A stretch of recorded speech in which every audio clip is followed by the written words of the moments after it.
बच्चों, आज हम कक्षा 3 के लिए हिंदी की पाठ्यपुस्तक रिमझिम के अंतर्गत पाठ 4 मन करता है के अभ्यास के प्रश्न उत्तर करेंगे।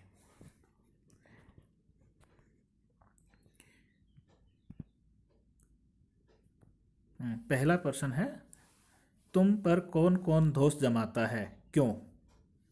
घर में, स्कूल में। बच्चों, यहाँ पूछा गया है कि तुम पर घर में और स्कूल में कौन कौन दोष जमाता है। इसका आंसर इस प्रकार लिख सकते हैं। क यानी कि घर में। घर में माता पिता, बड़े भाई बहन आदि हम पर दोष जमाते हैं। अक्सर हमारी शरारतों के कारण हम पर दोष जमाते हैं। स्कूल में क्लास मॉनिटर, टीचर और प्रधानाचार्य जी हम पर दोष जमाते हैं जब हम स्कूल में शरारत करते हैं या उनका काम पूरा करके नहीं लाते। अगला प्रश्न है, मन करता है चिड़िया बनकर ची ची चू चू शोर मचाऊं, तुम्हारा मन कब कब चिड़िया बन जाने को करता है? उत्तर, जब मेरा मन इधर उधर घूमने को करता है या चिड़िया को उड़ते देखता हूँ तब मन चिड़िया बन जाने को करता है। प्रश्न 3, कौन किस पर अकड़ जमाता होगा? आसमान में कौन अकड़ जमाता है, जंगल में कौन, नदी में कौन, खेल में कौन अकड़ जमाता है, स्कूल में कौन अकड़ता है और घर में कौन अकड़ता है, किस पर अकड़ता है? इसका उत्तर इस प्रकार लिखेंगे। आसमान में चांद या पक्षी आसमान पर अकड़ जमाते होंगे। फिर अगला, जंगल में शेर जंगल का राजा होने के कारण जंगल में अकड़ जमाता होगा। नेक्स्ट, नदी में मगरमच्छ अकड़ जमाता होगा। खेल में कप्तान या बड़े लड़के छोटों पर अकड़ जमाते होंगे। स्कूल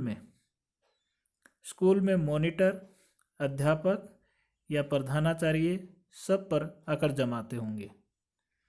घर में माता पिताजी, बड़े भाई बहन अकड़ जमाते होंगे। अगला प्रश्न है, तुम्हारे घर और स्कूल में किसका क्या करने का मन करता है? लिखो और अपनी सूची अपने साथियों से मिलाकर देखो। बच्चों, इसका उत्तर आप लोग अपने दोस्तों के नाम लिख के और देखना है कि आपके दोस्तों का मन क्या करने को करता है। फिर इसी प्रकार आपके घर में कौन कौन सदस्य हैं और उनका मन क्या करने को करता है, उसी के अनुसार आपको अपना उत्तर लिखना है। मैं यहाँ उदाहरण के लिए यह एक उत्तर प्रस्तुत कर रहा हूँ।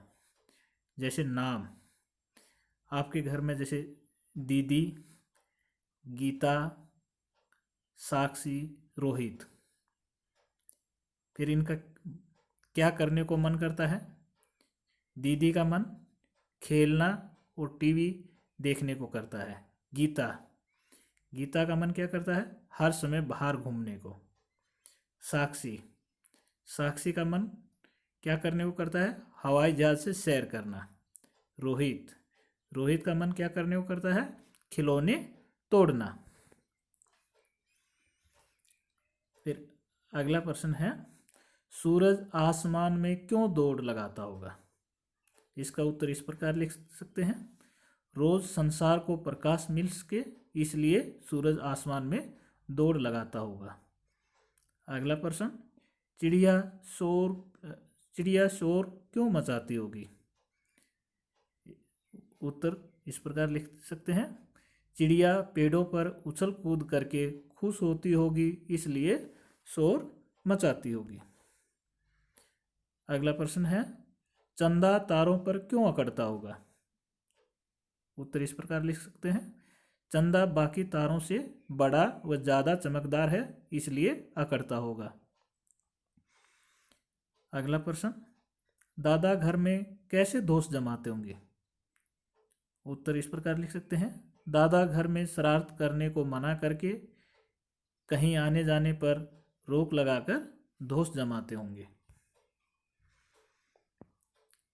अगला क्वेश्चन है, 1 मिनट के लिए आंखें बंद करके बिल्कुल चुपचाप बैठ जाओ, ध्यान से आसपास की आवाज़ें सुनो। अब आंखें खोलो, क्या याद है? तुमने किस किस की आवाज़ सुनी थी? नीचे लिखे, नीचे उनके नाम लिखो। तो बच्चों, आपको ये प्रक्रिया खुद करके देखनी है। सभी बच्चे अपनी आंख बंद करके चुपचाप बैठ जाएंगे और उसके बाद अपने आसपास की आवाज़ों को सुनने की चेष्टा करेंगे। कुछ देर बाद आंखें खोल के और आपको क्या क्या और किस किस चीज़ की आवाज़ सुनाई दे रही थी उसको अपनी कॉपी में लिखना है। उदाहरण के लिए मैं यहाँ इसका उत्तर इस प्रकार देना चाहूँगा, हमें पक्षियों की आवाज़, पंखे की, टीवी या एसी की आवाज़, खेलते या रोते बच्चों की आवाज़, गाड़ियों के हॉर्न की आवाज़ इत्यादि सुनाई देती है। अगला प्रश्न है, 1 मिनट के लिए आंख बंद करके बिल्कुल चुपचाप बैठ जाओ, ध्यान से आसपास की आवाज़ें सुनो, इनमें से कौन कौन बहुत शोर मचा रहे थे? बच्चों, आपको फिर एक बार आंखें बंद करके बैठ जाना है और आसपास की आवाज़ें सुनना है और इस बार आपको ये जानने की चेष्टा करनी है कि किसकी आवाज़ ज़्यादा शोर कर रही है। इसका उदाहरण के लिए उत्तर इस प्रकार हो सकता है, आपका अलग भी हो सकता है, जैसे हवाई जहाज़, शोर करते बच्चे, रोता बच्चा इत्यादि बहुत शोर मचा रहे थे। तो बच्चों, ये थे अभ्यास के प्रश्न उत्तर पाठ 4 के लिए। तो आशा करता हूँ कि आप सबको ये प्रश्न समझ में आ गए होंगे और आप इनको अपनी अभ्यास पुस्तिका में नोट कर लेना। धन्यवाद।